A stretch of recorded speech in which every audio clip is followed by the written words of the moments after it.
Welcome to the Gravel Lot, the place where bikes are for everyone. The Gravel Lot podcast is presented by Be Free Ride Bikes Apparel, providing a fully customized cycling apparel experience to provide you and your team the attention to detail and personal touch that you deserve. And also brought to you by Grimpour Brothers Coffee, offering handmade coffee roasted weekly in small batches to give you the finest quality coffee to start your day.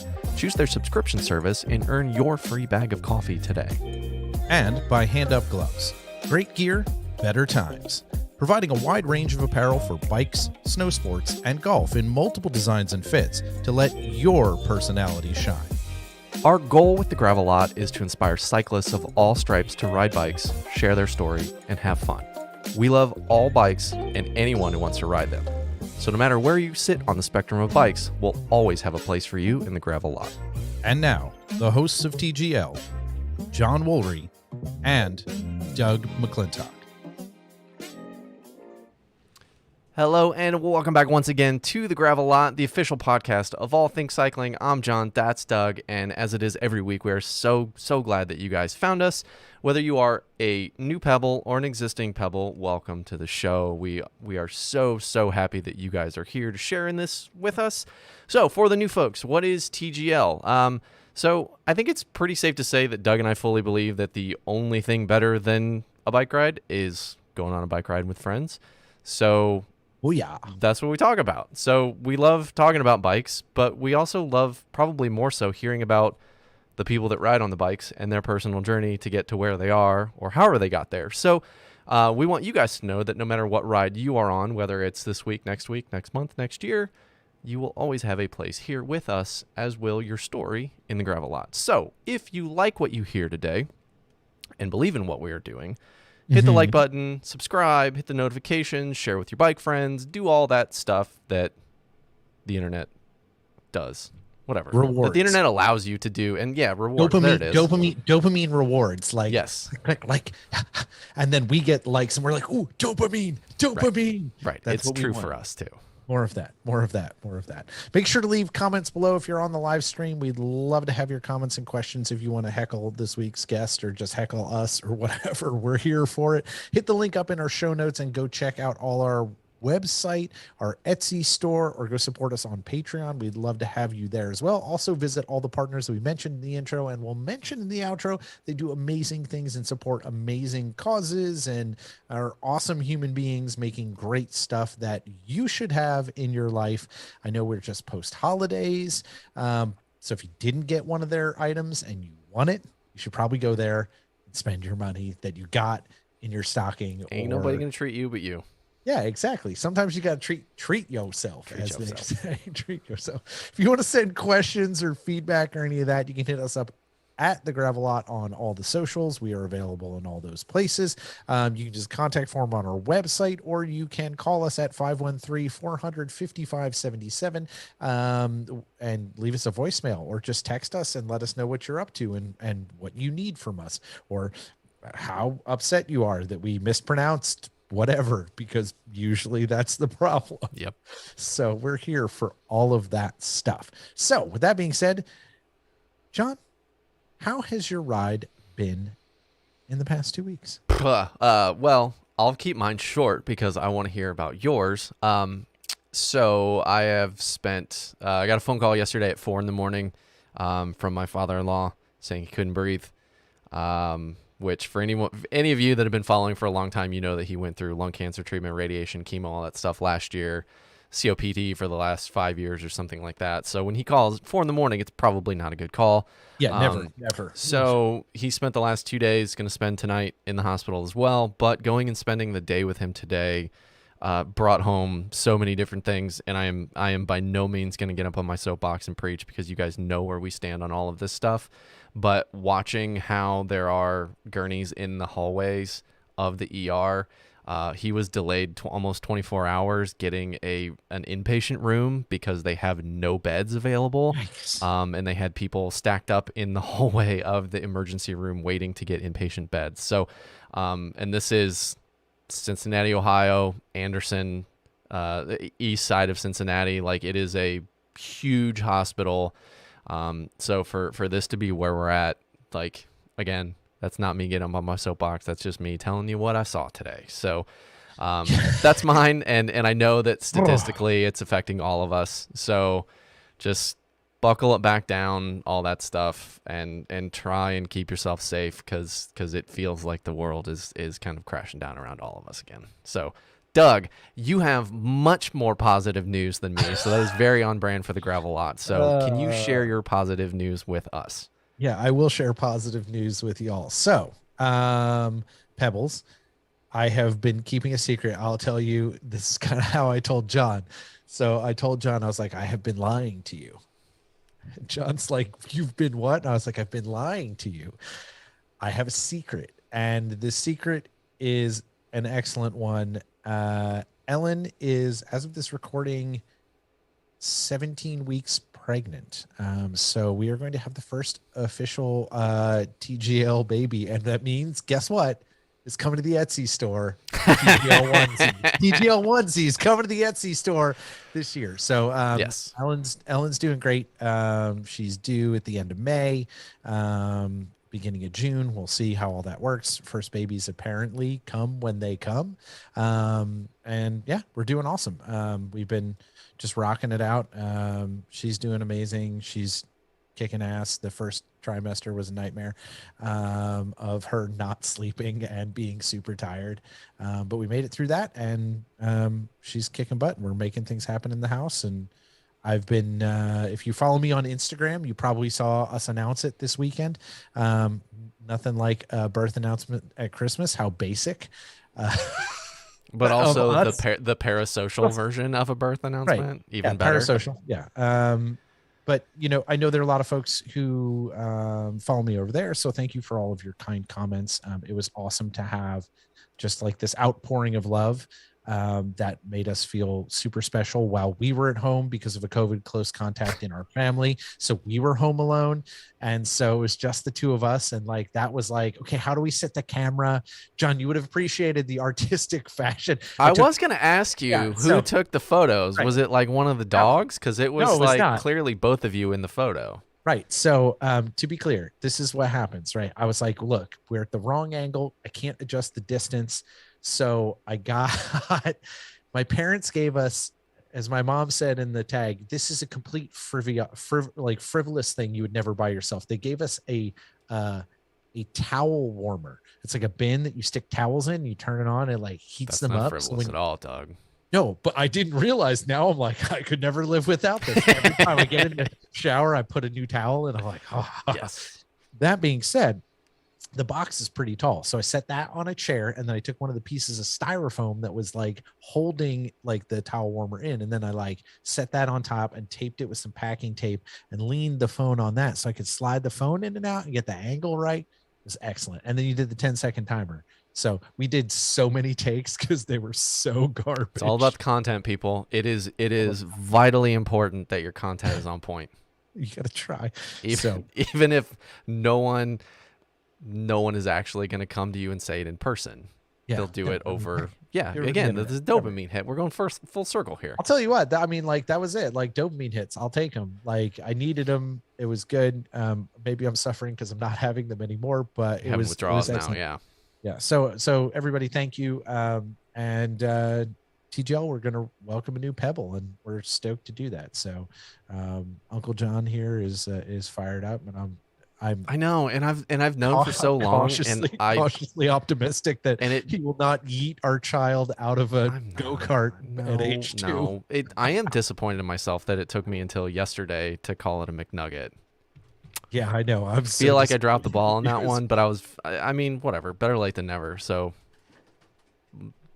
Little Pebble, McNugget, whatever you want to call it. McNugget's good. So, at any rate, that's what's going on here. We've been hiding that for a minute, but we're super stoked and excited to have all y'all as part of this kids family. You truly are our family, so we're stoked to have y'all along for this ride and enjoyed it. But without further ado, I think we should get to this week's guest. John.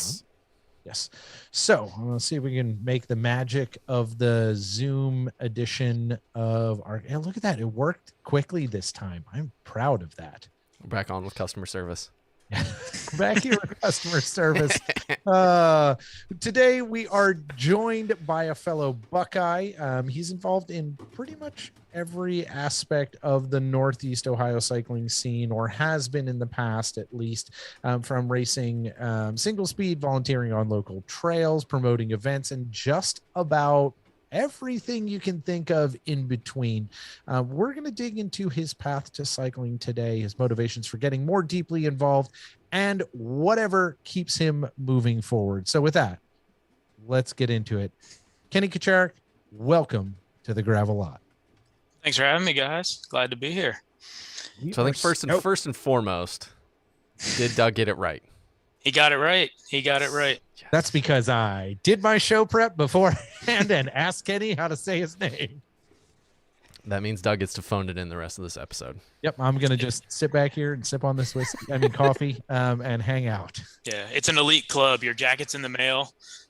Sweet. What put does put it it look? on. I want to know what it looks like though before you send it, because it's got to match my wardrobe. I'm very vain. So Well, it's like an '80s denim jacket. perfect. This is So definitely my vibe. So we has are a good. has my face airbrushed on the back of it. So It's like wings. I'm here for this. Big letter on it, big K on the front of it, like Letterman yeah, jacket. It's like yeah, two Ks like superimposed, Yeah. just appropriately. Yeah. that's Looks right. like a fraternity for sure. Well, dude, we're super stoked to have you.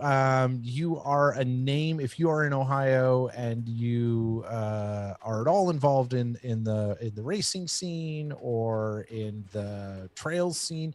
People know who you are. You've been around and doing stuff because you're active, and I think that's kind of how like you either get the legendary or infamous status, whatever it may, however may people may perceive you. But we're stoked to have you to chat through some stuff tonight. So we always like to kind of ground our conversations with how people get into this crazy thing that makes us put bikes on walls and pin up race numbers. Like how you got into cycling. What was your kind of introduction into riding bikes? So the big thing, I mean, I'm not like everyone else. So like, of course I was a kid and I had a bicycle. When I was a little kid, most of my bikes either got stolen or they got broke and I just couldn't ride anymore. And then my parents bought me a Nintendo and it was game over from there. Like, Oh, but see, I got my show notes too. Um, I go like legit buddy's house with a bowl of Jolly Ranchers, and yeah, that was it. Just Nintendo for life. And then so obviously became a stereotypical heavyset kid through high school. Wasn't good at football because I didn't want to try to like hurt people and push them over. So I was like, well, all right, I'm almost 20. I got to start going to the gym. So I started going to the Y, and I fell in love with the elliptical machine. Like it was me and Crazy Kathy, just like rocking the elliptical machine, like cardio all day long. Get off the elliptical, get on the treadmill, watch headline news, listen to my music. Sure. I was like, I'm good to go. So my next door neighbor actually taught a spinning class, and this is back. You mentioned like legendary. Like I consider myself like an old man of mountain biking now, right? Because like I was such an old man. It was back like when spin classes, they had like 6 bikes and you actually had to pay to get into the spin class. Well, Right. I didn't have any money, but my next door neighbor was an instructor. I was going in at like 6 a.m. And he's like, hey, why don't you come into the spin class and give this a try? He's like, I'll just sneak in. If we got a spare bike, you do your thing. And just sort of in hindsight, I think he's like, we need to get you off the elliptical machine because you look like a fool. And let's get you in a spin class and sort of like hide you in a dark room with loud music. So I mean, and that was my thing. Like I got hooked on it, really enjoyed it. And that's sort of how I got into the pedaling thing. About that time I met my now wife. She started going to the gym. I got her, first time she ever went to a gym, and then got her into a spin class. Never lost much weight, but we were going right. Fast forward, we were married. Once again, failed at losing weight. We're putting on weight, and we had moved to Canton, and we were super close to the Ohio Erie Canal Trail. So we're like, well, let's dig these Huffies out and let's start riding that. We're going to lose some weight. We'll get in better shape. And so we just started riding the towpath, and that was our bag, right? I'll never forget the day we hit 10 miles on the towpath. It was one of those, you get ice cream after every ride, but we hit 10 miles. It was like, this was massive. Like we got double digit miles on our bicycles. And I was like, all right, we're buying new bikes. So that led us to get real mountain bikes. We got like Trek 4300s. They still had rim brakes, 26er. And the mileage kept sort of creeping up a little more. Hey, we're doing 20 miles. We're doing this. We're still going to spin class. And to quote like my old man, you get online, you're like, well, where can we ride these mountain bikes at, right? Like, let's go to a mountain bike trail. And found the Spoke Junkies website, and then heard about their, the Mohican First Ride. Like, cool, let's go to that. Because at this point, we thought mountain biking was towpath just going uphill. Yeah, So, yeah. Right. Like, but I think that's important, right? Like, I think it's important that you had like a very interesting entry, right? Like you're riding in a way that is like right now indoor riding's massive, right? Like whether it's Swift or people working out in gyms, but it led you to be like, let's get outside. But you had the resources near you, i.e. the trail, the towpath to ride. Like if you put more resources like that near people, when they have the idea of like, oh, I can ride inside, or maybe I could go out and ride this towpath, you kind of made that leap. That's kind of an interesting, because not a lot of people right now are making that leap, right? The only people who are coming indoors are people like us who are like, it sucks, I don't want to be outside anymore. Yeah. Mhm. Well, and I think it's interesting thinking about if you pull yourself, like I pull myself out of like cyclist mentality of you got to go right on the roads or you got to start, on a mountain bike trail or whatever. Like starting in a spin class, zero fear of anything around you. You don't even necessarily need to know how to ride a bike and balance a bike. And then you go to the towpath, which there's still no cars on the road, but now you're escalating it a little bit in terms of complexity.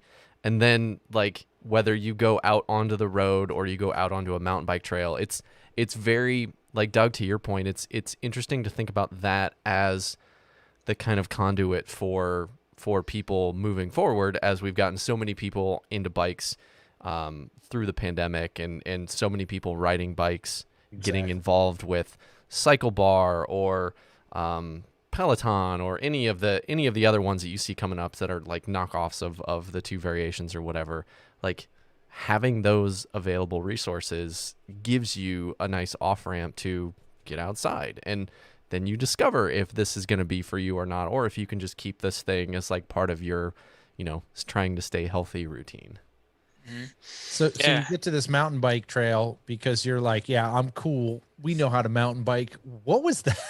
What was that like? And I'm surprised that you're still together. Oh, Give us details. we, Be as specific as possible. we just had dinner before this, and it's like when you hear the story, it's like, how did we end up sticking with it? Like, so,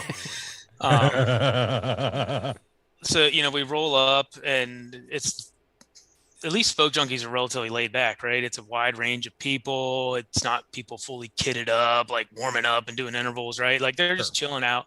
And so we pulled up in my pickup truck, and we just sort of stand there next to our bicycles and stare at people like, what's going on, Gotta figure out where you are in the pecking order, right? Yeah, it's like Fast and the Furious 1, right? You're just standing there and people are like walking up looking at all your bikes and judging you, and and then what do you got under the hood there, bud? Yeah, 10-second car. Yeah, it's not what's under hood, it's sort of driving it, right? So that situation sort of happened, and some guy starts talking to us because obviously we're clueless, and he gives us some advice, and we had our flat pedals on and spin class because we're diehard spin people. We got clip-in shoes, right? And I made the comment to him like, yeah, we have our clips, but I don't know. And he's like, oh, you can't ride Mohican trails with flat pedals. You got to put your clips on. And I was like, okay, well, this guy knows what he's doing. So I was like, let's throw our clipless pedals on our mountain bikes that we've never rode a mountain bike trail before. And all the hoopla started. We started rolling, and things we take for granted now, right? Like, what's a switchback? So we start riding, and then, you get that first switchback at Mohican. A couple people jumped off. We jumped off our bikes, walked around, and Mohican, that first climb, it's just switchback after switchback. And I think we made it to the second or third one. By this point, we were the very back of the group, and that didn't even bother us at all. We're just like trying to survive, taking it all in, right? Yeah. You're in the woods. Hey, I thought we got a towpath. We're on a 1 foot thing of dirt with roots. This takes us to the towpath, right? Like this is how we get there. This is the access trail to the towpath. Yeah. And when's it get wide and smooth again? And then for a minute. Yeah. And then second switchback, Corianne falls over. I fall over because you don't know how to turn a bike 180 degrees clipped in. I think the next switchback is when the tears started happening. And at that point, we're just like, well, let's keep going because it can't get worse, right? Like it's gotta get better. So we got to the top and we kept trugging along. And we're like, all right, well, this is fine. We can handle this. We walked over the log overs. We made it all the way to, it'd be mile 6, right? Where the concrete road is, mile 8. You'd have to ask someone that actually rides a Mohican All regularly right. to I know think, that. so we made it to mile 8 and basically you get to a road. So at this point we were done, like completely smoked. And we're like, we need to get the heck out of here. And we're Yeah. at a road. So we're gonna take 8 a road. miles. 8 miles on a mountain bike is not 8 miles at a spin class. It's a very wide gulf between those two things. Yeah. Our 20-mile goal in the towpath, nothing compared to this. So you have a decision, right or left. Well, which way do we go? Well, let's go left. Well, that led all the way down to the covered bridge. And we didn't even think about it as we were going downhill, because we just maybe thought, hell, we've been climbing so much, maybe this is going to go downhill all the way to the parking lot. So then we get to the covered bridge, obviously spooked as heck, realizing that we're stuck. And then there were some people there, same thing. We must have had that ghost white pale face. And they're like, you need it back to the parking lot? Well, we staged a truck and it was like the heavens opened up, the angels sung, and they loaded us up in the truck, took us back to the parking lot. And we have never in our lives loaded up our bike so fast in our vehicle and took off with our tails between our legs. And then, rode home. And it was, blatantly, it was a horrible experience, right? Like tears. Yeah. We made it through it, but it wasn't fun. Okay, so let's talk about the ride home then, because I think there's two very distinct paths at this point. You go one way, it just like you're at the concrete road. You go left is okay.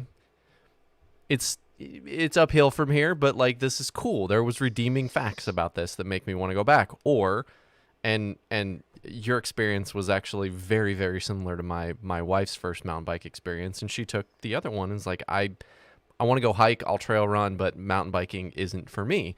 So like living in those emotions and thinking back on them in hindsight, walk us through it, but also walk us through how you ended up going the direction of like, you know what? There was more redeeming about that than there was painful, and I want to go back and I want to get better. Mm-hmm. Yeah. So I think the big thing that hit for us was we enjoyed riding bicycles on the towpath. Like we liked it. We didn't ride on the road at all, but we enjoyed being in the woods. I think we spent $500 on a bicycle, right? Like we bought mountain bikes. Like we got to put them to use somehow. Because in our mind, we bought more bike than what we needed for the towpath.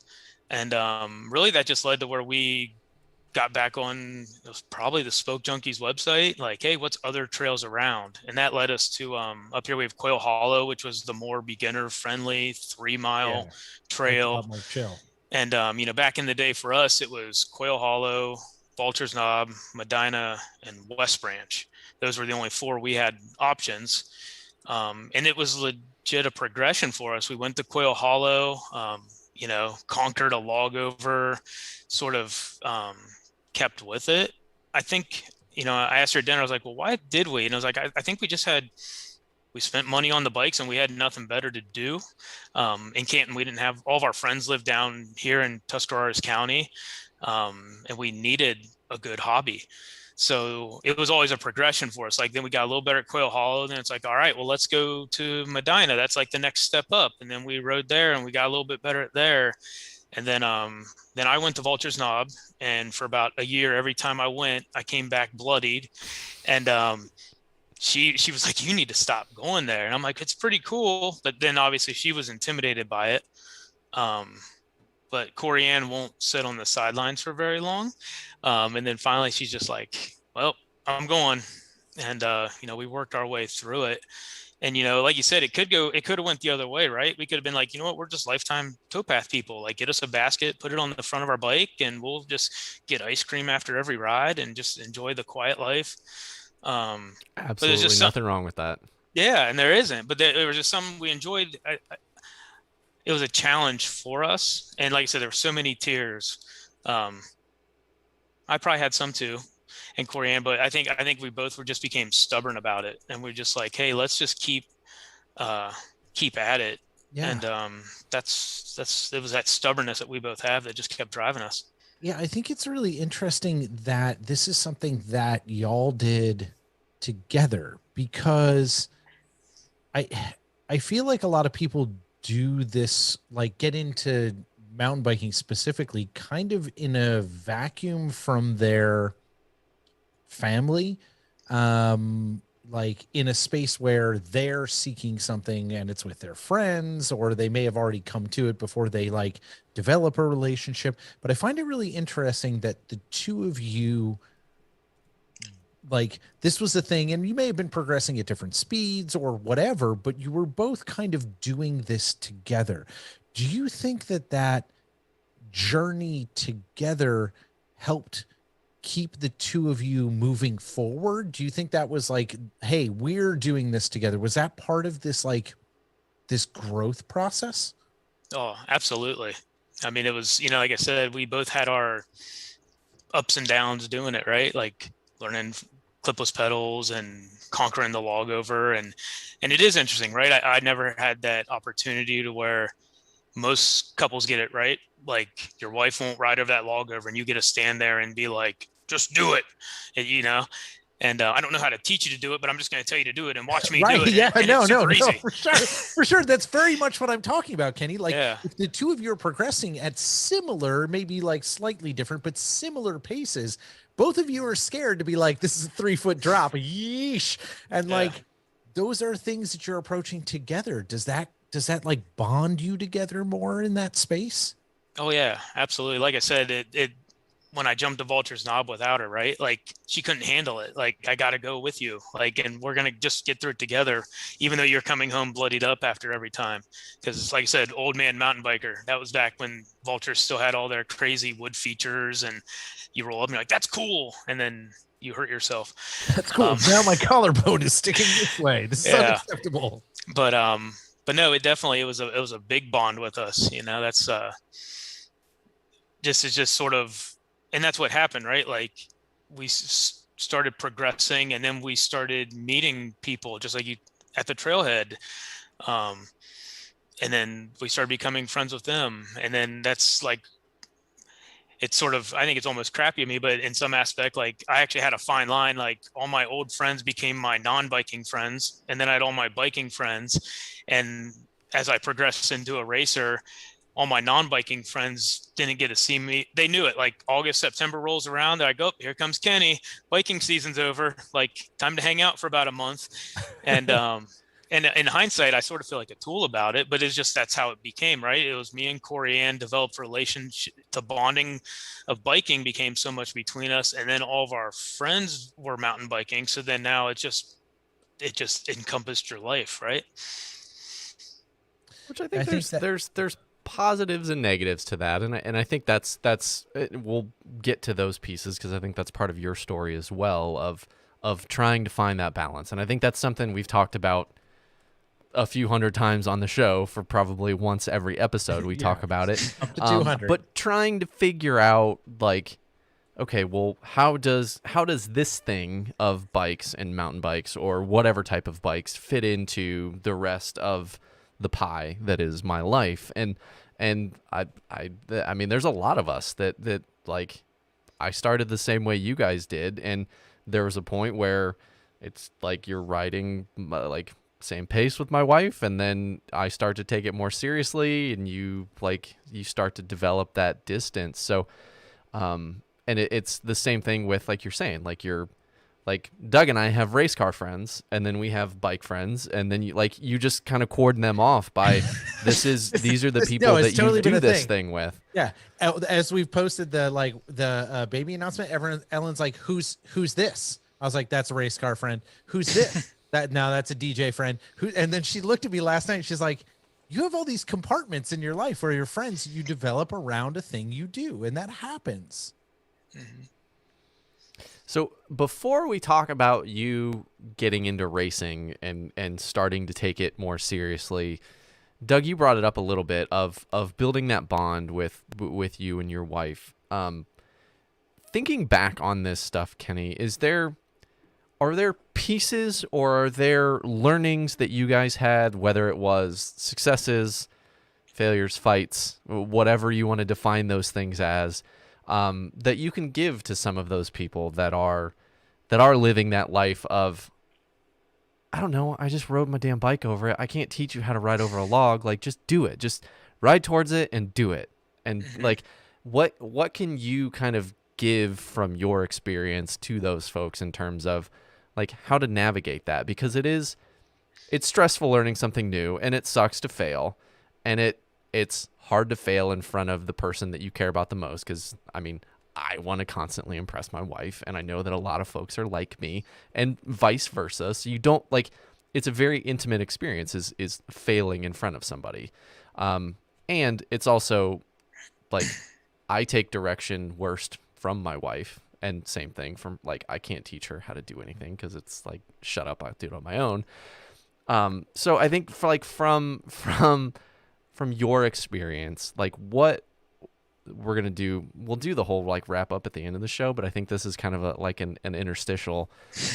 What advice would you give to some of those couples that are mountain biking together or riding bikes together and trying to learn it on their own? Mm-hmm. I think the big thing is just it's patience, right? Like it helped with us because we were all learning the stuff together at first, and then the skills started progressing at different levels. If you have honestly, what me and a lot of our crew have learned, and it's right, wrong, or indifferent, is if you have other friends, like we're lucky enough in our crew, we have other women that ride and other husbands that ride, and we can all ride together. If you have the luxury of that, it's let one of your bros take care of it and teach it, because like you said, like we can't tell our wives anything, right? Like they're just not going to listen at all. I remember trying to get Corianne to ride fast, and I'd tell her like a little hill. I'm like, just stand up and sprint over it, and she'd never do it. She'd downshift and go slow. And one day we're riding with my buddy Andy Crow, and I was in the back, Corianne's in the front, and trying to go fast. And then it got to that same little punch, and he buzzed her tire. And I was like, "Ooh, what? Like, it's going to go down. He's going to get a stump. He's going to have to pull a stump back." I was like, he just did that. But you know what she did? She stood up and sprinted. And I was like, I could never do that. Are you kidding me? And then that's what we've learned is like when someone's having an issue, it's like if you have that support unit, I've my other buddies' wives, were riding and climbing a hill, and I can yell and scream and egg them on or do what, buzz their tires, and they all just let it rip, right? And it's like, I can't do that. I'm like, well, that's sort of the thing. But obviously people aren't that lucky to have in their cycling circle to have a lot of skilled women and men, right? So I'd say the big thing if you're on your own is just like being patient and like not taking them to Mohican for the first time. I mean, right? Yeah. Like we're all old men on mountain biking, and we have that luxury of like, now we have like awesome beginner level trails, and go someplace easy and just ride back 3 bike lengths. That's one thing I've learned. Like, don't ride up on the wheel. Give them plenty of space, let them do their thing, nice, easy trail, and don't expect for them to go to Mohican that first time and let it rip and then give them heck because they didn't do it right, That's good advice. And plus, going back to the Fast and Furious thing, like, we got family. Like, come on. Yeah, that's exactly it. Yeah. I think the advice to chill out and have patience is absolutely key and excellent, because if you just do that and remember that you're not like, if you're bringing someone new into the sport, it doesn't matter if it's your spouse or if it's a friend, right? Like, chill, just freaking chill, Winston, chill. Yeah. And then, I mean, let's not forget the most important thing, buy her a nice bike, right? Like out of the rip, don't let her take her hybrid bike out on the easy trail. Go get her a decent bike. Because if you buy her, we all know it, right?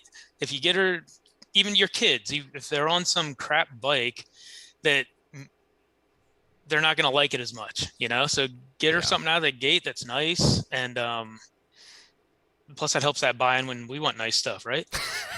When Ellen bought her, money I spent on you. Canyon, it made everything better. And like she like we went and did a ton of stuff. Like when we got engaged, we did a ton of stuff. Like and until she had her accident, like that's been fine. But like it having a nice bike makes you want to go ride it regardless. So I back that. Like invest in some good stuff.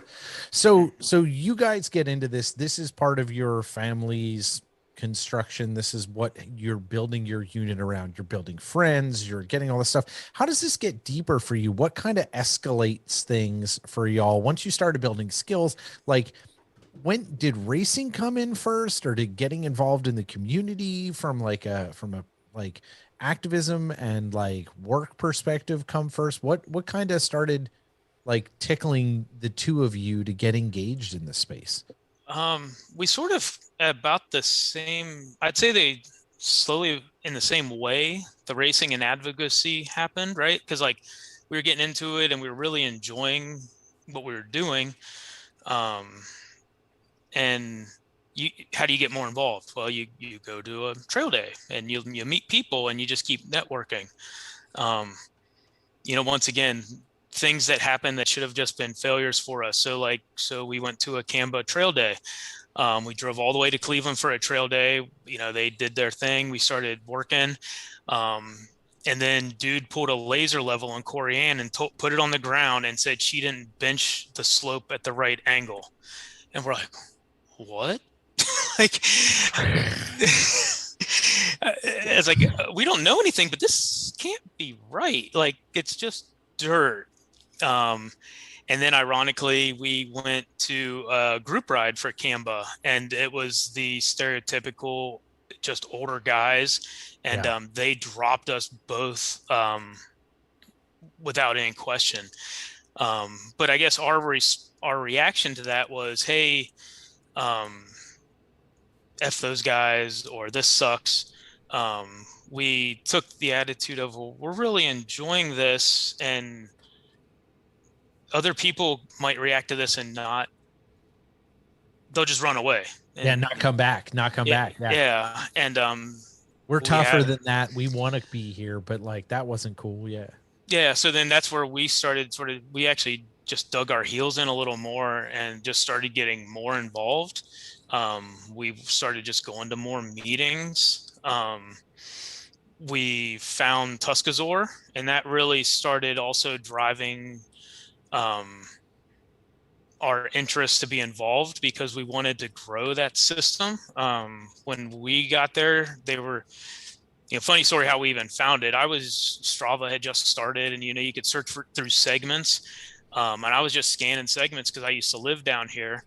And then all of a sudden, two things. First of all, you could see a segment for a mountain bike trail popped up. And the second, it was a segment, and it actually had a woman riding on it. And I was like, wait a second. I go, there's trails near my old hometown, and there's female mountain bikers. And in my mind, I take that as like, that's someone my wife can ride with, right? And I was like, let's find out what's going on down here. Networked, and then figured out that they were just sort of starting to build mountain bike trails. So that's what led us into like going to more Canva meetings and things like that.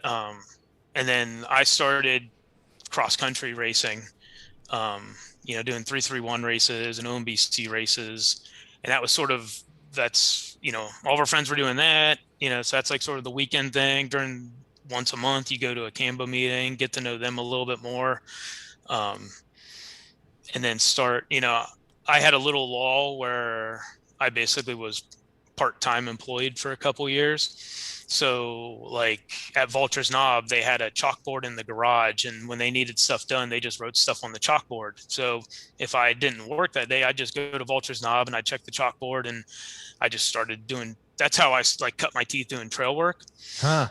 And Not, Cleaning up the messes of that needed addressed, right? Like just yeah. understanding and learning what that looked like. hmm So So yeah, so what type of stuff were you doing? there's a simple, popping puddles, clearing branches. I mean, mowing or trimming back stuff, real basic things. There'd be a spring. I'd mess something up. I'll never forget. And actually, one of my biggest impacts I had, you think about where I went to a trail day and I had a dude pull a laser level on me because I didn't bench my slope right. Um, I really, at Vulture's Knob, I jacked something up and I basically diverted a spring onto the trail. And, you know, um, my partner at 331, Dustin, he was sort of, that was their trail. And he called me up one day when we were there and he went out and he showed me and he said, "Hey, this is sort of how you jacked it up. This is how we're going to fix it." And he helped me fix it. Right. And I was like, "Oh, all right. Well, that's cool. Like I learned something." And he wasn't like calling me an idiot. He's just like, "Hey, you messed up. So this is what we're going to do to make it right." And, and that's how I really appreciated that approach. Like, hey, it's not like you messed something up and I never want you putting a dirt in the ground, shoveling the dirt again. Here's how you fix it right, and sort of educated me. And that's always, I thought, was a great way to, it made me bought me in more. Right. Well, yeah, you've got somebody. It's hard in those situations for the people that are investing the time for someone like that. That's like, this is my trail, this is my baby. I get where the initial reaction to that could you could tend towards anger really quickly, but you have somebody that's clearly invested and wants to go do work, and they're trying to do work, but they probably don't know what they don't know in that situation, and it taking the time just be like, okay, here's what you did, here's where you went wrong, now let's fix it together so you don't do it again and you don't mess up my trail and make me like quietly furious. But that's something that I think, I mean, I know we've struggled with it with Cora, we've struggled with it with other, regional chapters and things like that, where when you have people that are invested and want to do work and then they get met with, you're doing it wrong or you need to do it this way, it's easy for those people, like, no one's making money doing this. And advocacy is difficult because of that sort of piece of it is there's such an emotional component to it to where it's really easy for people to just be like, deuces, I'm out. Mm-hmm. Yeah. Is that part of how you learn, Kenny? Like, is that part of like the thing for you? Like, oh, hey, okay, I did a thing. I thought I was doing the right thing, but thank you for showing me. Is that like part of like the way that you learn as a person? Yeah, for sure. I mean, just doing it. I'm a big nerd. I love going on, like, watching the YouTube channels, especially now with all the trail builders, like just watching stuff. Yeah. Now I'm at the point where, I'm the nerdy guy when we're out traveling, riding somewhere and I see something cool. I got to stop and take pictures of a rock armoring and, hey, look how they laid that rock down, or look at the kiosk sign. Like, hey guys, I'm going to stop for a minute. I'll catch up. I got to take some pictures real fast to take home with me. But on I'd say the biggest way I've learned is sort of, once again, old man of mountain biking, like you do something and then you get to watch it over the years, right? Whether, hey, I did something and then next year it's like at Tuscazor, we had this trail, had water bars on it and held water. We're like, well, let's put rocks down. That'll help not be muddy. Of well, course. Then we learned in the next year, like, oh no, those rocks hold water. And now it's even worse. So then a year later, I'm digging out all of those rocks that I put in. And it's sort of, you start to get that experience of and watch stuff, like, vultures. When I go ride vultures, like I see things where I'm like, hey, I remember I had a berm built there and now it's eroded away to nothing. Or different things that, I put my hands in and it's sort of like get a little sad tear, because then you're like, oh, it's all that work. It's just nature decided it didn't want it there and now it's gone. And then making sure you just don't make the same mistakes over and over again. And then having friends, being involved, like with Canva, working with all the other trail stewards, and not everyone's got like, it's my way or the highway, but understanding that everyone who's building trails sort of has their own like artistic touch, right? You can go to trails and sort of get that vibe of like, this guy, yeah, I can tell he built this, right? And sort of like just sharing best practices. And hey, if someone wants to use a bunch of corrugated pipe to use draining, instead of saying he's an idiot because I tried that once and all of them got clogged, it's like, well, what's he doing different to where it does make it work? And then you can, oh, well, he does, I didn't think about installing it like this, right? And then you just start building that catalog of experiences, just like everything, and then sharing them with people as you go along. When you recruit those new people and they do something, and then you let them know, like, explain, you're able to teach them why they think it'll work a certain way but it won't, like, and then get them to get that aha moment. Like this year at Tusk, I got to help with our new NICA team, and they built a connector trail, right? And to explain to them, like, the first thing they were complaining is they're like, the trail's so wide. Why are we making it so wide? And then to explain to them how the user base is going to determine how wide it's going to be. And by next year, if it's bicycles, it'll be this wide. If it's hikers, it's going to be this wide. But out of the gate, we need to make it super wide, just, and teaching them how people, and just to see those lights click off. Like that's, teaching is really what I've enjoyed. And that makes me better too, right? Because they're going to ask you questions, and how do you answer those questions? Yeah, it starts to make you think about like justifying the work or the thing that you're attempting to do. Like, okay, well, that's a good question. Now let me think about how I explain this to you in a way that makes me not seem like a curmudgeonly old guy who's like, this angle's wrong and I've got my Just laser do it. level, right? Yeah, this is how we do it. But that's refined, right? And I think over the past 20 years of trail building, right, you see these people that we all can watch on YouTube, like where people can come in with equipment and like cut perfect benches and like crazy stuff. But we weren't there 20 years ago. Trail science has moved, but it's taken everybody having these conversations and having these eyes and stopping and taking those pictures and having these communications to say like, okay, how do I explain this, and why does this work, and why is this a best practice? And I think that's kind of cool. So you found Tuscaloosa and we're like, okay, this place is kind of close to home and they're trying to make things happen. Like, you grew up around there. Was that like a motivating factor for you to get engaged and be like, oh yeah, this is going to be my spot? Oh yeah, for sure. And it's, um, like I said, luckily I was partially employed. So that's when I was starting to ride bikes a lot more. And that's when I started transitioning to like D-bag racer mode, started traveling out of state. And I love that you call it that. That's so good. Oh geez. but then Lots of people on who will listen to this will exactly know what you mean by that description. yeah. And and it's funny, like, um, Jason Ricker, a local guy, he had Canva down there. He gave the pitch to the board, gave permission to allow mountain bikes. They've always been allowed there, and they're basically just riding the hiking trails. And this was, the sales pitch we all give. Hey, we're going to make sustainable trails a lot better. Da da da. And yeah, for sure, being close to my hometown, like I said, I was that kid that played Nintendo and just got fat, and didn't have any other good outlets. Didn't really get into the school sports things. And, and then here someone did all the hard leg work. And then here I am, a guy who just wants to be a grunt in the woods digging, and with lots of free time to ride my bike and build trails in the woods. So then we started working together. And just sort of expanding the system. And yeah, being able to be back in my backyard. Fun fact with Tuscaloosa, like my trajectory to that full big D-bag racer status was at I started being that guy to where we were just building trails, right? And Jason was leading it.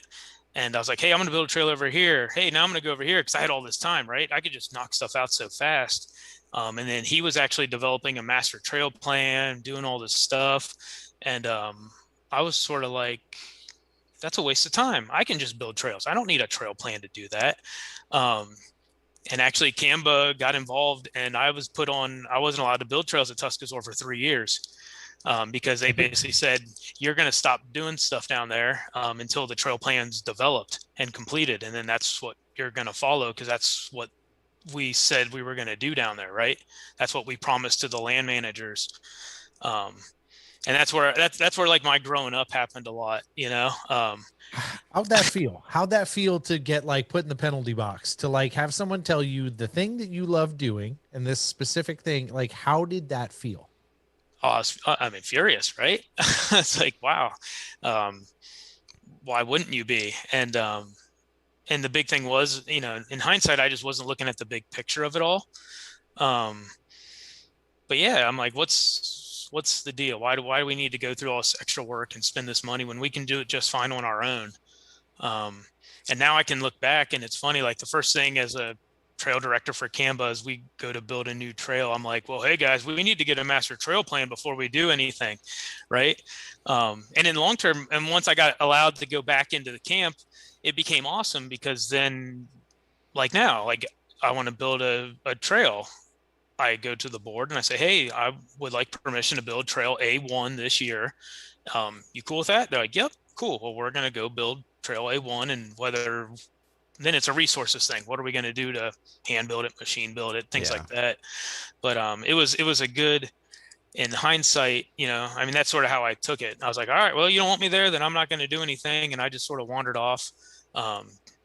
Jason had awesome trail projects, had a whole machine built little flow side beginner area in that interim.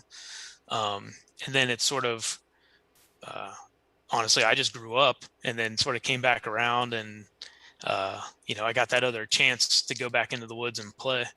So okay, so this kind of dovetails into what I was thinking. I'm hearing you kind of tell your story, and you keep mentioning this. I forget how you put it, but I was underemployed or I was partially employed. You've said it a couple different ways, and then it seems like there's this pillar of here's my work time, and it's normally, you know, I've got my hands, you know, a yard apart right now. It's normally this for how much of your day is taken up, and now it's half of that. So were you filling the gap of like, I know I need to be committed to this yard of time, this 8 hours or 9 hours a day, and I'm not. So to feel like I'm contributing the way that I need to be contributing, whether it's to your emotional worth, to from, you know, an external perspective, from people's perceptions, like, were you doing that to fill the time, or was it I'm filling this time to satisfy this outage that I feel like I have right now? Oh no, absolutely. It was just filling the day. Cause I mean, what happens if I stay at home? I mean, I got to do Corey Ann's honey-do list, right? So like, hey, I got this project out here, babe. I'm going to go play in the woods for a little while. That cool? Well, all right, sweet. And you know, that's what's awesome about us coming up in this whole community together, right? Is she honestly saw value in me going out there and doing stuff, and understanding that was a good exercise for me to keep up and keep my hands busy, type of thing. Yeah. So you are also, at the same time as you're doing this, like, and especially when you get on this little hiatus, right? You are looking at racing. What is the racing piece like? How does that happen for you? And what was that kind of trajectory like for you, like getting engaged and understanding, oh, not only can I go build in the woods and can I recreate and do this and have group rides, but like there's this whole other aspect that exists, especially here in Ohio. We had a pretty strong series during that period of time, and there was a lot of stuff going on, thanks COVID and many other changes. But like, what was that kind of perspective, and how did you kind of dig into that? I always imagine how the trajectory is, like, you know, started ride a bicycle, fat out of shape. And like my goal was always to be like, I just want to be able to go anywhere I want to and be physically fit enough to ride my bike. Like that's all I want to be able to do. I don't want to be, you know, like the first time I did the full lap of Mohican by myself, I ran out of water halfway through. It took me 5 hours to finish, and I just kept burling forward, probably because I didn't know how to get out other without a pickup truck halfway in the middle. Right. Yeah. But that was a thing. And then once I started getting into that, it was like, I guess then that's when the racer mindset kicks in, right? And you're like, well, can I do it faster? And then obviously, like I said, with our crew, our friends were all started to get into racing. And then that became a driver for us. So then whenever we'd ride together, they'd always become gentlemen's rides, right? Like, hey, let's go ride together. And next thing you know, um, Everyone's ripping each other's legs. Get out the off. rulers. Start measuring. Yeah. So it was basically down that path. And, and it was really cool because most of my friends were the guys that were faster to me. And I was blessed to where, Andy Crow, Tamir Stroud, or like those guys, they like waited for me. And they were the guys that buzzed my tires. And they, like I'll never forget the one line that always sticks with me is, I get yelled at and say, "You're recovering on my climb." And I'm like, because they'd have to be behind me. And for whatever reason, that driver really like lit something in me. And I got tired of being, all I want to do is push those guys around one day. Like, just give me the one day that I can push them around. And Tamir won't show his face around me anymore. Well, he moved to Florida, but I think he moved to Florida to avoid having to ride with me.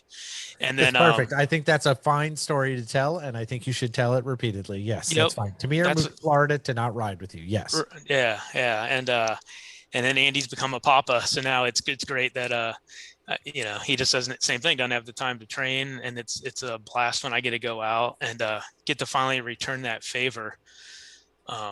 So then, like I said, so I started getting faster, and then it's like, well, then I started noticing like longer distances is always where I did better.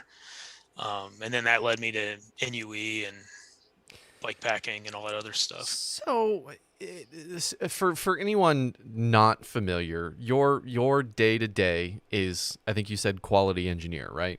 Mm-hmm. So process, you're Six Sigma certified, so you are like the everything has a place, every place has a thing.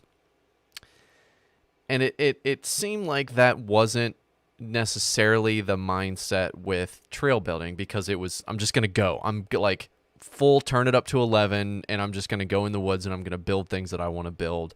That it wasn't necessarily following process until you got your hand slapped and realized that process is good. A reminder. And you need that, and you need to stay on the rails. So was that the same way was it just like haul ass, like don't die with getting faster? Or did you start to look into structured training and your diet and some of the things that people really, really dig into with bikes and watts per kilo and really nerding out on kind of the process of getting faster? Or did it kind of follow the same path as you digging in the woods of just like Tasmanian devil?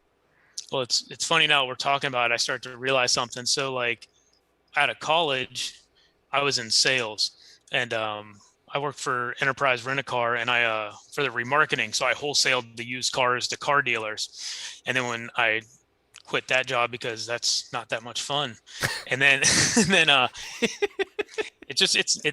not like, I mean, no. Back in the day, there's a reason sometimes used car salesmen to get their shady reputations, right? Yeah. And because it's not a great job. Yeah. And exactly. also why the cliche is to never buy a rental car. Like, yeah. That's a whole nother podcast for a whole nother topic. But that's for our motorsports podcast. We can all tell our stories from rental cars that we have abused. And you have a rental car. How hard can these motorsports guys? We used to do laps at the Toronto airport, not allegedly. Yeah, so basically it was a legit, the job was causing a lot of stress for me. I hated it, and I quit and started working in a produce department at a grocery store. And that was sort of my goal.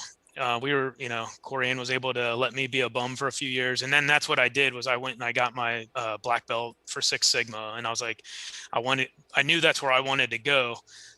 So I spent all that part-time sort of getting that background and that knowledge, and then started working into manufacturing and into that field. So I think it's sort of, the sort of what you're talking about, right? Like when I was partially employed, I was the closer, you know, always be closing. We got to be doing this. I'm not taking no for an answer. This is what we're going to do. And then I think sort of that growing up is sort of that education that I got, right? Learning the processes. And to answer your question, so then I started training, and yeah, complete nerd. FTP tests, watts per kilogram, logging every ounce of food that I ate. I went basically, so I hit my heaviest at like 230. And then when I hit my prime race mode, I hit 155 at one point, like 3 years ago. Yeesh. And how tall? 5'8". Ugh. So, Wow. but it was sacrificing, and it wasn't, I mean, that was my life, right? It was that I got to do this. Sorry, I can't go get a beer tonight. I can't do this. This is what I'm doing. This is my thing. And yeah. And then I think that's when I got a chance to get back into, trail building and advocacy. And I sort of learned that patience and that process, and sort of, hey, let's focus on the goal and how are we going to get there, not just get to the goal, right? So things are different now, right? Like we're in a different space, right? You've done a ton of stuff with NUE, so National Ultra Endurance. Like you've done those races. You've you've done a ton of stuff. You've done the Tour North Georgia. You've done so many things in the racing sphere, and folks, go do research if you want to find out how Kenny did excellent. But those things happen, but life starts to take changes, and you start to see things move in a different fashion. Do you look back at those times now here, where your life is in a different space? You have a very avid 60 plus hour a week job. You're focused on that. Do you look back at those moments and go, man, I miss that, like where I was counting every calorie, where I was thinking about every moment of my training? Or have you found a little bit more of a holistic balance? I'm starting to find the balance. Like last year, sort of easy with COVID, right? Because you're like, well, there's no races, so I don't. Sure. Yeah. Right. I don't have to be sad I'm missing this. It's not happening. Yeah. And then, like I said, I got into the bike packing thing, and that's awesome because you just finishing is the victory, right? Like, honestly, like, I consider that with any race. You just get to that finish line, whether you're first or last, like you won, because you got your goal and made it to the finish line. But like, but then when things started dying off, racing started coming back. Right before COVID hit, I built up a brand new single speed, just dialed it in, and then I never put a number plate on it. I'm like, all right, time to get back at it. And, it was hard because you get on your bike and I'm like, wait, I'm not as fast as what I once was. And this is a little bit harder. And it's like, all right, I'm going to dial it in. But then, like you said, you have all these other obstacles, right? And it's like, well, how do I get back? I'm like, well, quitting my job is not an option because none of us are getting paid to ride bicycles. That's for darn sure, right? That is not happening at any member of this call. So this year is honestly where I spent a lot of time sort of thinking about it. I mentioned to you guys before, it was tough to go to races and people were like, well, what happened to you? And I'm like, well, just life happened, dude. I can't hold the bar up that high. It's not sustainable that way. And I've caught myself the last couple of months where now I'm like, hey, I'm just gonna go ride my bike and I'm not going to look at what my speed is and what, honestly, the best thing in the world is the Garmin battery save mode where the screen blanks out and you can't even see it. And you just ride, like, cause I'm too big of a nerd. I can't not turn my Garmin off. Like cause if it's not on Strava, it doesn't happen. I mean, I got to prove to people. Correct. I'm right there with you that the only success that I've had is full on not installing the Wahoo mount on my new state. Like, and I've loved every ride. I haven't been in the smallest cog yet, but like I know I'm not going fast, but I don't care. Like it's fun recalibrating that, like, oh, this is why I Hmm. love this. This is why you love it. And I think that's the key, right? Hmm. The why doesn't have to do with performance. The why is because of how it makes you feel. Yeah, yeah, and I mean it is right. You actually can take time and look around the woods and sort of enjoy what's out there. Like Right. it's Yeah. like novel idea, right? Well, and What am we I doing out here? Oh, it's yeah. beautiful.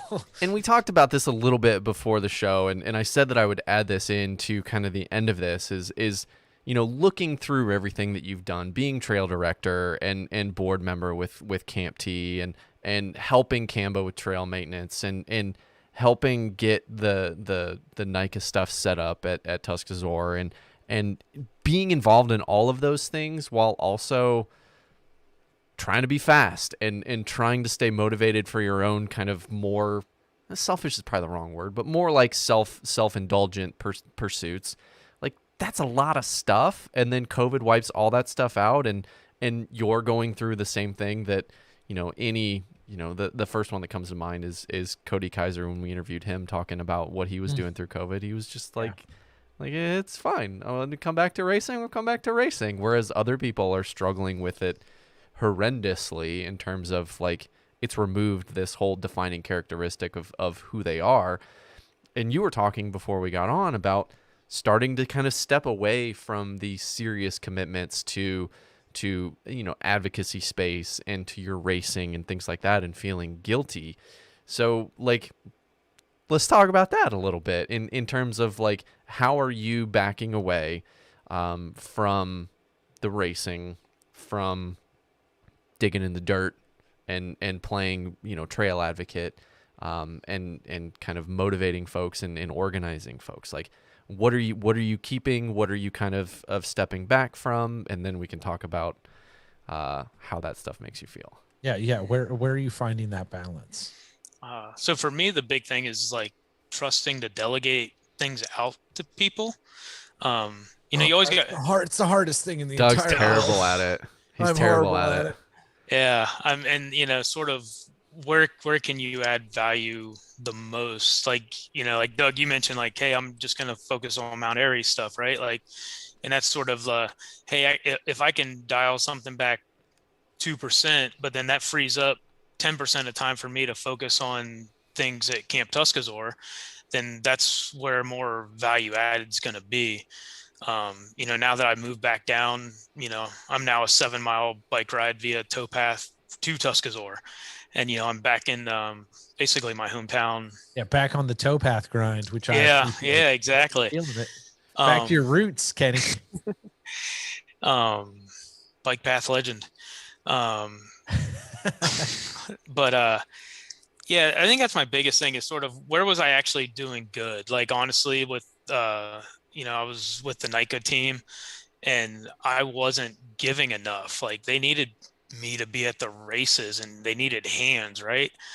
I use the analogy like even with Tuscazor back in the day. So they do fundraisers and they have a pancake breakfast. So you come, you have your pancakes, and that's one of their big fundraisers for the year. So we would go and all of us trail people, bikers, go have our pancake breakfast. We'd say, yep, here's your $10. We'd enjoy our pancakes. And then we'd go out and ride or play in the woods or do a trail day, something like that, right? Well, then I got involved with the board and I find out they're completely dying to have people to even make that fundraiser a success. Like they don't really need 10 more people buying pancakes. They need 10 more people in the back cooking and cleaning and tearing up and putting things away. And that's where like value was added, right? And that's sort of the mindset I took of like, so basically call it out. What am I half-ass doing? And if I can't put 100% in it easily, that's sort of where I need to sort of back off a little bit and really focus on those things that I can really give at it, and being back in my hometown and really wanting to drive. My favorite thing with COVID, Tuscazor is blown up, and I love running into someone that I went to high school with, and they're there riding for the first time, and then they look at me and they're like, "What are you doing here?" And I'm like, I've been here, man. Like, Been here for a long hot time. minute, dog. Yeah. Like, this is all, and it's so cool, like to see that growth and that happening. And honestly, that's where we're all invested, right? What's close to us. Um, and that's where, and then, but that takes delegating it. But at the same time, I don't want to just drop everything, right? Like Yeah. Canva now, like, is such a great, you know, group rides of 60 people that show up, women's rides with 25 plus women. Um, all the trail crews now, like back in the day, that they were so divided, like trail stewards wouldn't even take money from Canva because they just didn't want to be associated. They're like, I don't want to deal with you, right? And it's awesome now to where that's not the case. Everyone, hey, what can I do to help you? This is what I can do. Great. I'm going to give you what you need. You do what you do at your trail, right? I don't need to come tell you what to do. And just being able to delegate in those ways. And the biggest thing, for Corianne and Amy, just not add new projects, right? Because someone's like, hey, you want to help do this? And I say, yep, yeah, I'll help. And then now my wife smacks me upside the back of the head and says, yeah, no. She actually did that. We were on a conference call for Canva and someone said something and I volunteered and she corrected me and said, no, he's not doing that because he's not allowed anything new this year. So really, she's my savior for that too. Well, you need a referee every once in a while to be like, flag on the play. That was an illegal move. But in the also, backfield. it's great having the blind spot detector like that. But you said something in there that I pull out from all of this is, and we had kind of mentioned it before recording, that like I don't want to half-ass anything. Like, do it with your whole ass or do it with no ass. Like, what are the things that you can add the most value and that you get the most value out of? Because I think Locke was the philosopher that talked about that like even doing something good it's like selfishly involved because it makes you feel good. So like, what things make you feel good and what can you actually commit your whole ass to rather than like giving one ass cheek and like multiple directions and not really doing anything well. That just spread shit. Or getting hit by your wife. Not good. Either one's not good. It's hard to torque properly if only one ass cheek, right? I mean, you got to torque. You got to shake them both. Put it all in. Shake them. Is that what I'm doing wrong for not putting? I'm not shaking when I'm pedaling, but maybe that's why you're going faster. I don't know. Twerking, John. Twerking is the secret. Twerking is the secret to going fast on a bike. Yeah, it gets those glute engagement. And all of glute it. Activation. Yeah, for sure. Can you move them independently? This just turned into a TikTok video, I think. It is not a TikTok video. We're not making that TikTok video. I swear, not ever. Not even if you paid me, for sure. But it's on the OnlyFans account. It's not on the OnlyFans account, and it will never be. That account is for dog pictures. But it is excellent to see that like we start to figure this out. The more and more we all start to like determine our space, but that always adjusts, right? It's not a constant, right? Our life dictates where we're engaged and what we have going on, but you've had this like breadth and depth of your engagement in this sport, especially locally, especially regionally. Like you've done stuff out of that space, but I love how your focus continues to bring it back on the places that mean something to Kenny, as opposed to being like, no, I got to go out and reach for, running Colorado or doing, running California. You're like, no, there's work to be done here in my community. And I think your statement of talking about how you're out at Camp T and you see like people you went to high school with show up, that's powerful to me because it means you've made a dent in the community. And I think that's so awesome because it provides value and keeps you engaged, because it's so easy with all of these things and all of these projects and all of these ideas to get so deep that you're just like, I got to walk away. I got to go. I can't deal with this anymore. I can't deal with your personalities. I can't deal with the bureaucracy. I can't deal with X, Y, Z. It's just a thing. I need to go into my turtle shell and I'm just going to ride my bike and have time with Carrie Ann, and that's it. Like Corey Ann, and that's it. This is what we're going to do. I'm going to recede. How do you deal with and approach this like potential of burnout? Talking to people about it, honestly, because it's tough to let it go, right? I mean, it sometimes if you just sit about and think about it yourself, I mean, honestly, it leads to some levels of depression, right? Because you're like, well, I don't want to stop. I just want to keep this going. And then you sort of have that expectation of you're the guy, right? And honestly, I just communicated with people and then having that network, that's really the best answer I can give you. That's how backing out and yeah.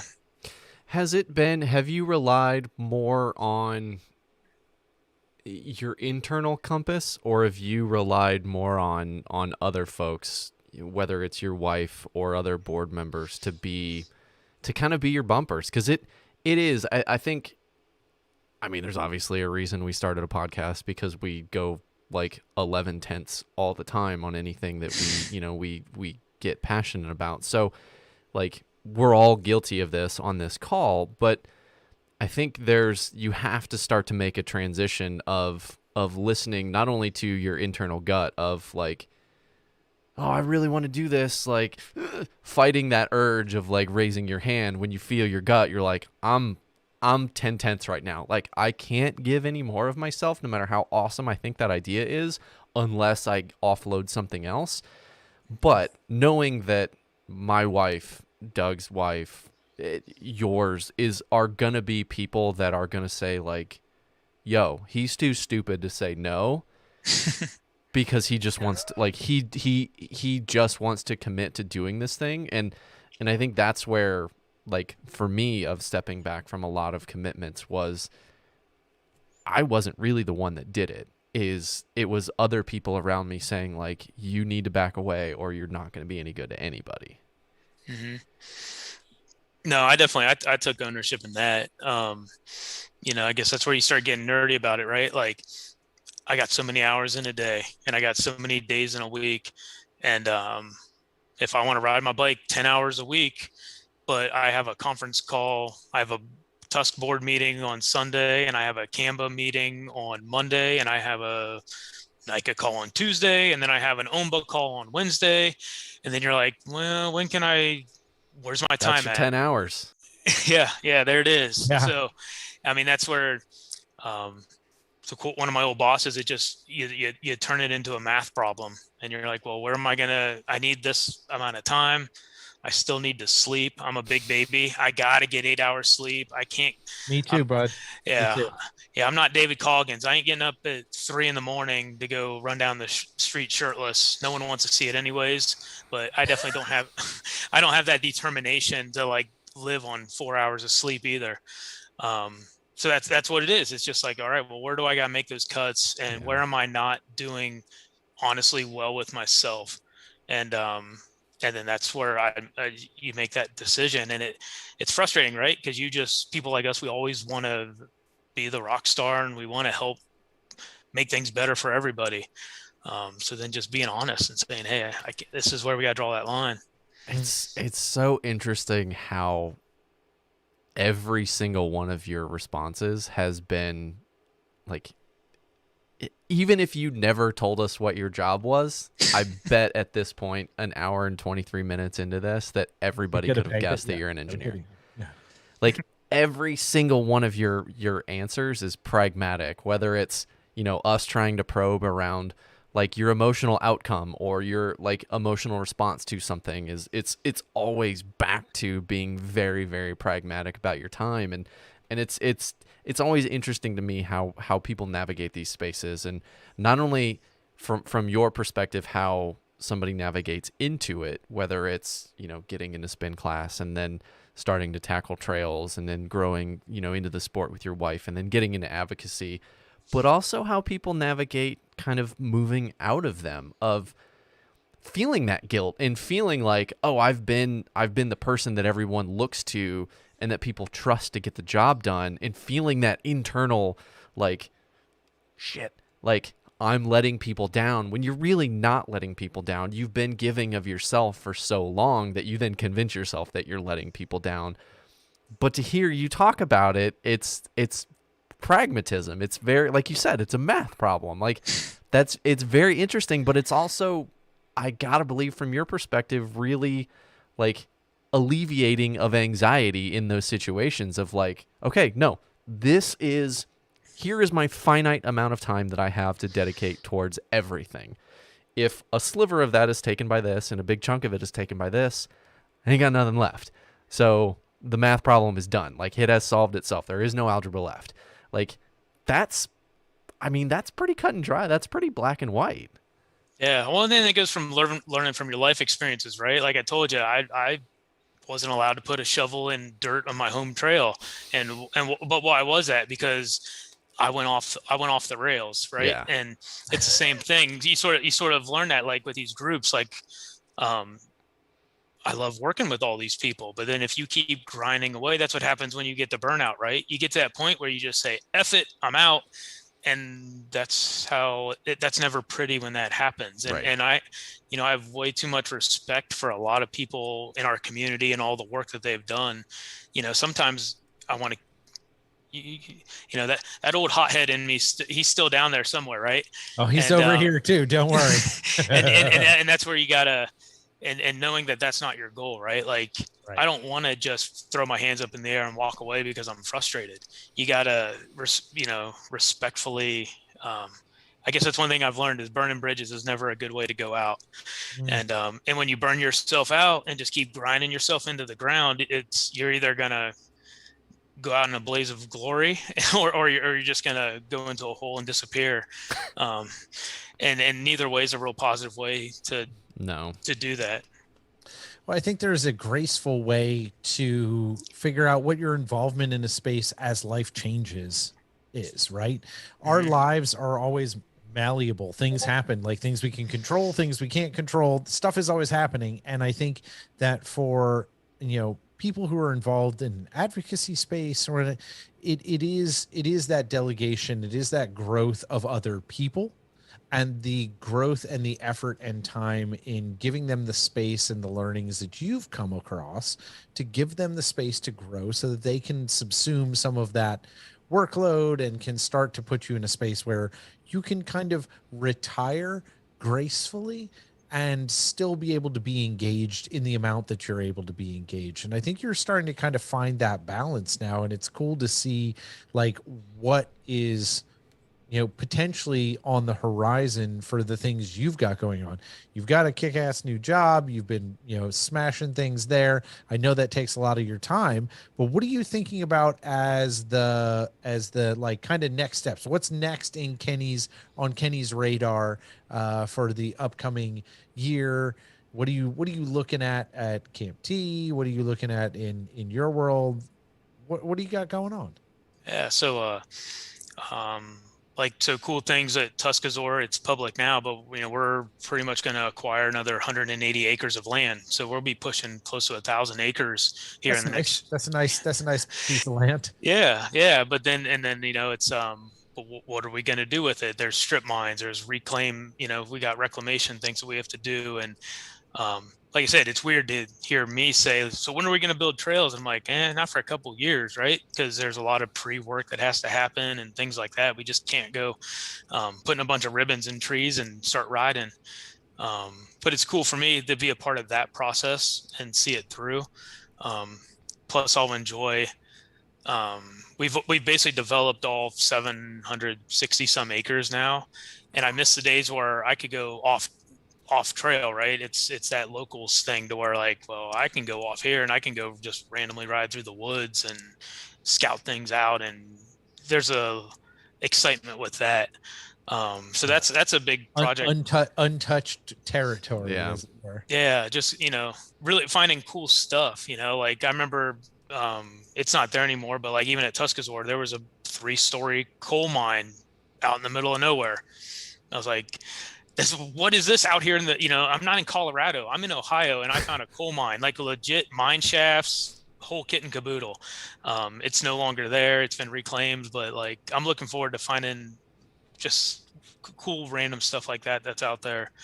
Um, and I definitely want to I want to get back into the racing thing, because one thing that I really appreciate with the racing is, um, I've been blessed to be able to travel and go do that, right? Go up and down the East Coast. And I've made so many friends to where, like, I miss them. Like, you can follow them on Strava and Facebook all you want, but like, being able to see them in person and have those personal conversations and just talk about that stuff, like, it's so, that camaraderie, Yeah. like, that's the awkward thing about single speeding is, that's a whole nother level of weird, goofy tribe, right? And there's just these guys that I just want to race against, have fun with, hear their stories.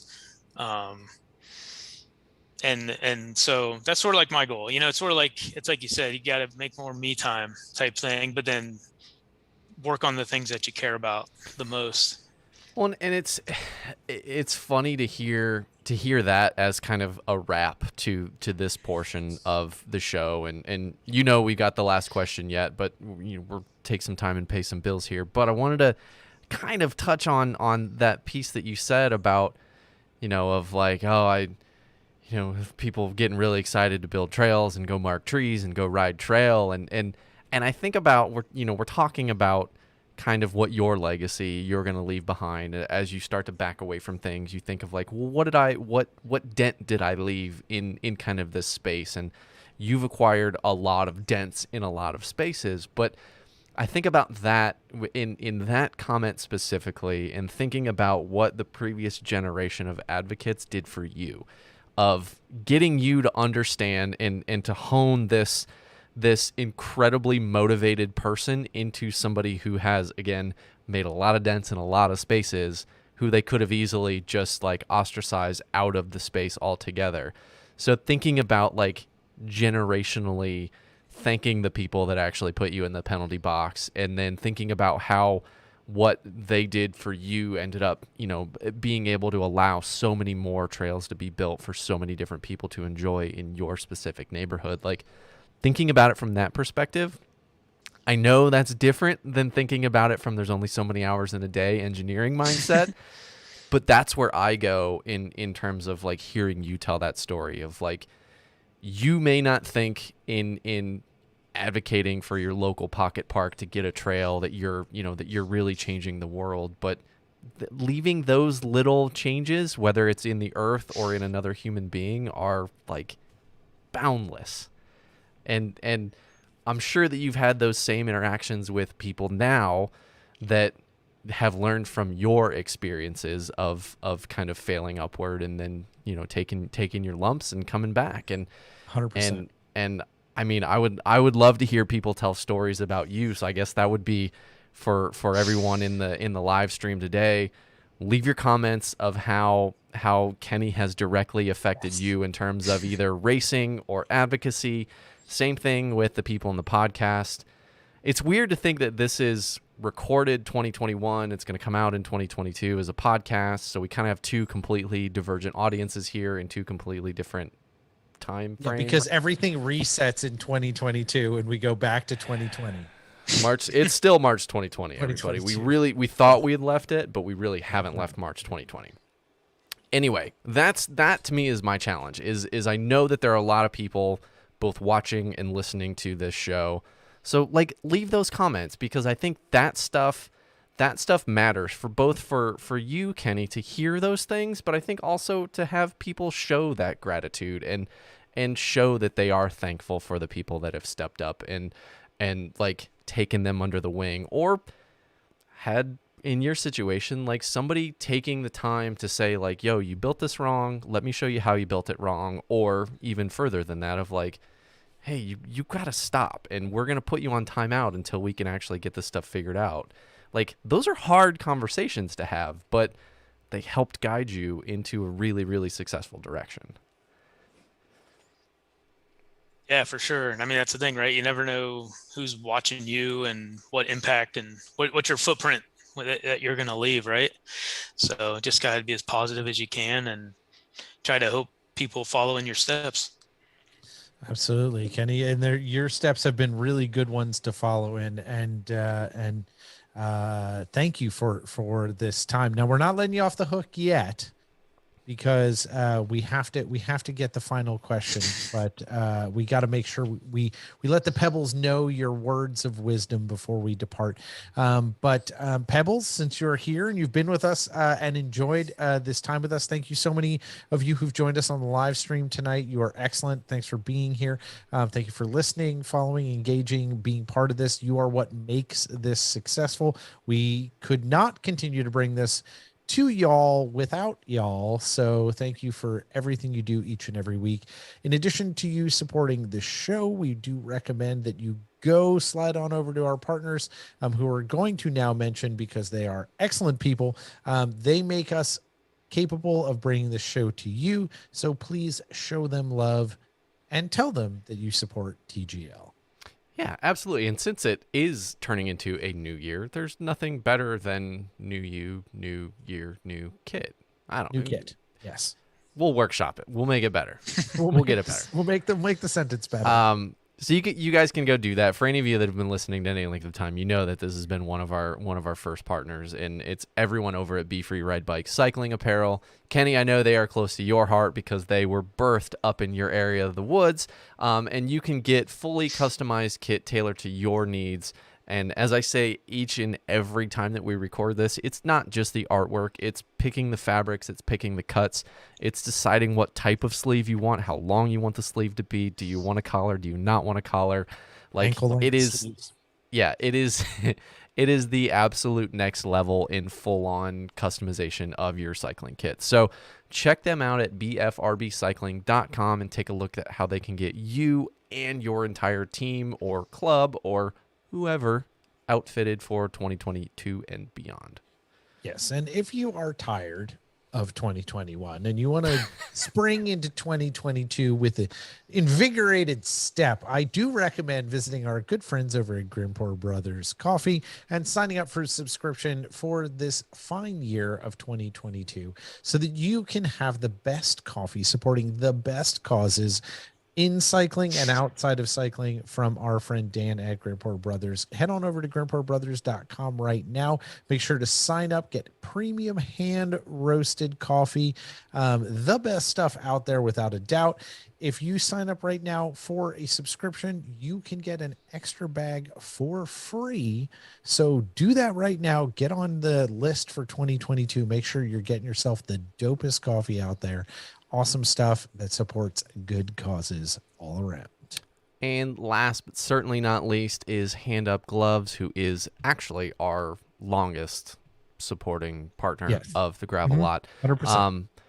We've been with them since they were only making cycling gloves. That tells you how long that we have been together. Yeah, they've done many more things. Now they're doing they're doing golf, they're doing snow sports, they've got winter gloves. I mean, we were only just long finger gloves when we met. Apparel all over the place. Yeah, apparel. it's crazy how this little company from Chattanooga has blown up into doing so many different things and being able to get their mitts on so many different facets of technical wear. So multiple sports, range of designs, whether you want something that's really subtle like me, or if you want something that's really outgoing like Doug, they got you covered. That's a dig. That's a dig, John. That's a dig.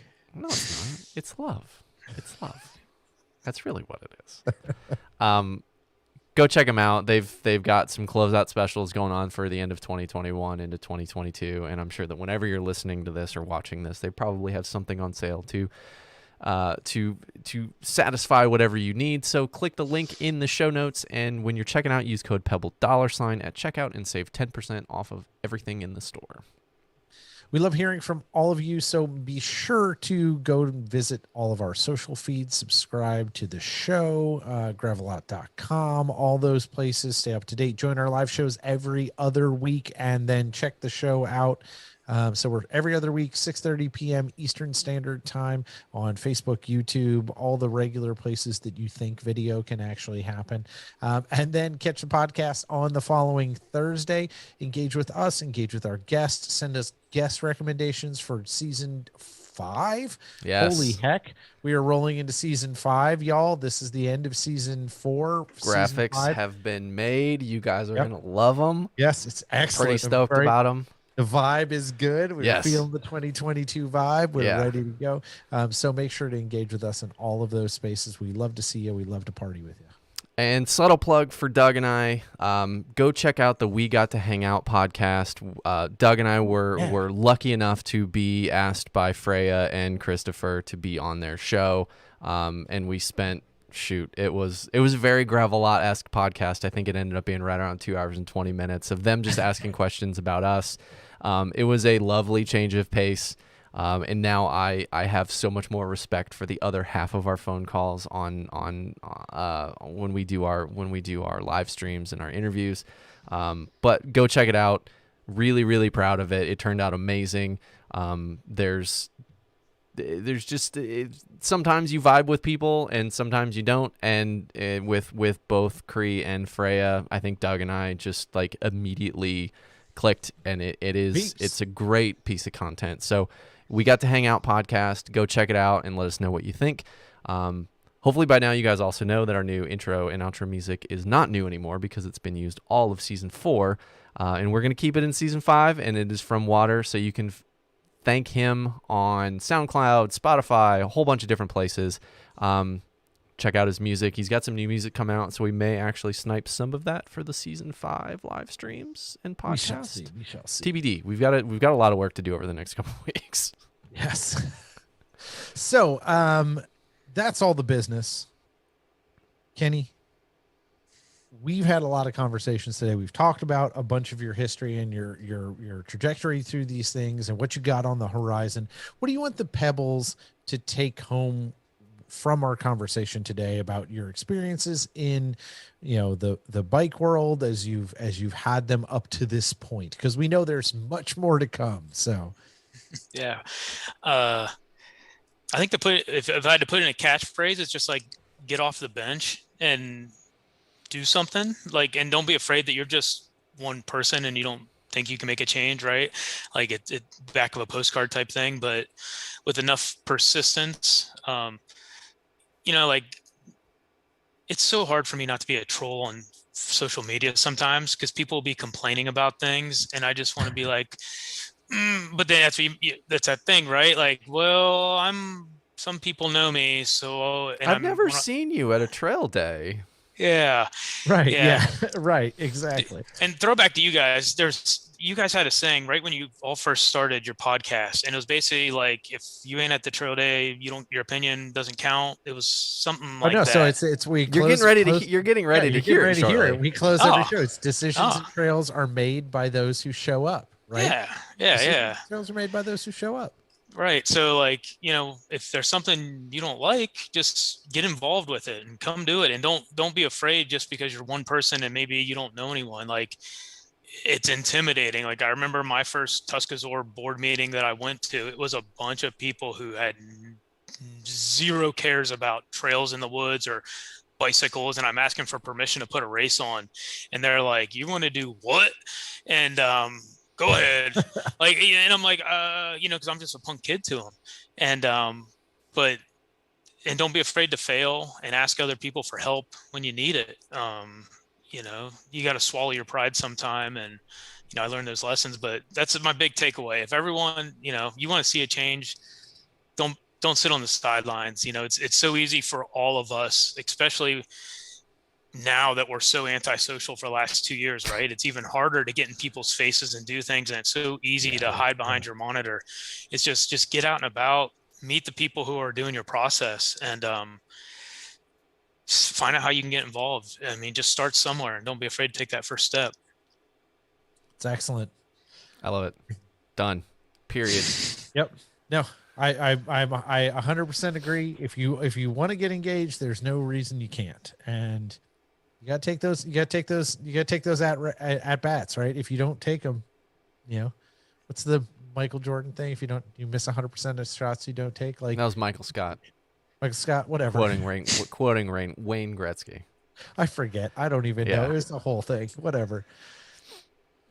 Gretzky, the great one. He's the man. So, any rate, I back it 100% as a process thing, and I think it's what we're all about. And I really appreciate you spending the time with us, Kenny. Awesome to get to spend some time together. Like we haven't seen anyone in many moons, so it's good to see some fellow Ohio peeps out in here. So thank you for being here tonight. Yeah, no, I appreciate the invite. It was good talking to you all and meeting you. Absolutely. We're not going to throw anyone under the bus for sending the recommendation that Kenny be on the show, but be aware, we're watching you. He's here. He's been watching the whole time. Good. Yeah. I hope it's been a good performance for him. I'll throw that. I'll throw him. I'll send that email. I'll be like, he'd be a great guy. Yeah. First thing when he told me, he's like, dude, hope you're not gonna be mad at me, but I sent this email and I'm like, you did what? But it's been awesome and good stuff. Absolutely. It's been awesome. All love to everybody up in Canba and up at Camp Tuscazor. So y'all stay safe and we will see you soon.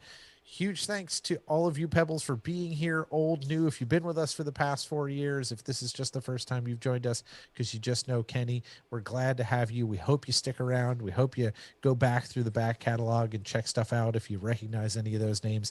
Visit thegravelot.com, click the like button, do all the things the internet rewards, and figure out how to become a Patreon supporter today. That's what's driving us to be able to continue to produce this content for you. So we appreciate everybody who's on our Patreon taking care of us. That's all for this week. And as Kenny said earlier, and as we will say again today, be sure to subscribe, follow, and engage, because as you know, decisions and trails are made by those who show up. So if we don't see you on the trails this week, we'll see you next time. Bye, John. Bye, Doug.